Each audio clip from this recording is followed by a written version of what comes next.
નમસ્કાર દર્શક મિત્રો, @ગુજરાતમાં આપણું સ્વાગત છે। છેલ્લા કેટલાય દિવસોથી ગરમી અને બફારાની વચ્ચે ભારે વરસાદ પડવાની આગાહી હવામાન વિભાગ તેમજ હવામાન નિષ્ણાંતો દ્વારા વ્યક્ત કરવામાં આવી રહી છે। જતી વખતે પણ ચોમાસું ભૂક્કા બોલાવશે તેવી આગાહી કરવામાં આવી હતી અને હવે બરાબર આ જ આગાહી પ્રમાણે હાલ રાજ્યમાં ફરી એકવાર વરસાદી માહોલ જામ્યો છે। કેટલાય ગુજરાત સહિતના અનેક રાજ્યોમાં ધોધમાર વરસાદ ખાબકી રહ્યો છે અને હવે તો બંગાળની ખાડીમાં કંઈક એવું થવાનું છે કે જેના કારણે 90 કિલોમીટર પ્રતિ કલાકની ઝડપવાળા તોફાનની ચેતવણી આપવામાં આવી છે। ગુજરાત સહિત અનેક રાજ્યોમાં ભારે વરસાદની આગાહી કરવામાં આવી છે।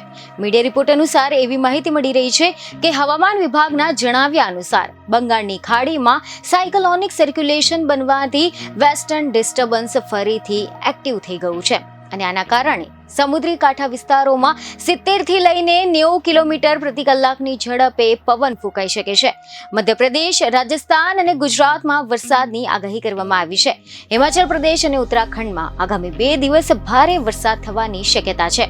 મહારાષ્ટ્ર અને પશ્ચિમ બંગાળમાં પણ વરસાદ થઈ શકે છે। ગોવા, કર્ણાટક, મહારાષ્ટ્ર, આંધ્રપ્રદેશમાં 27 સપ્ટેમ્બર સુધીમાં ભારેથી અતિ ભારે વરસાદની આગાહી છે, જ્યારે કેરળ અને માહેમાં 30 સપ્ટેમ્બર સુધીમાં વરસાદ થશે।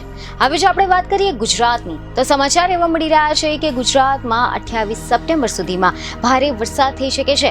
આજે એટલે કે 26 સપ્ટેમ્બરે અમદાવાદ, બોટાદ, ગીર સોમનાથ, આણંદ, વડોદરા, છોટાઉદેપુર, ભરૂચ અને નર્મદામાં યલો એલર્ટ સાથે ભારે વરસાદની આગાહી કરવામાં આવી છે, જ્યારે અમરેલી, ભાવનગર, તાપી, નવસારી, વલસાડ, ડાંગ, દમણ અને દાદરાનગર હવેલીમાં ઓરેન્જ એલર્ટ સાથે ભારેથી ભારે વરસાદની આગાહી કરવામાં આવી છે। આગામી 2 થી 3 દિવસ પશ્ચિમ બંગાળના 11 જિલ્લાઓમાં વરસાદની શક્યતા છે।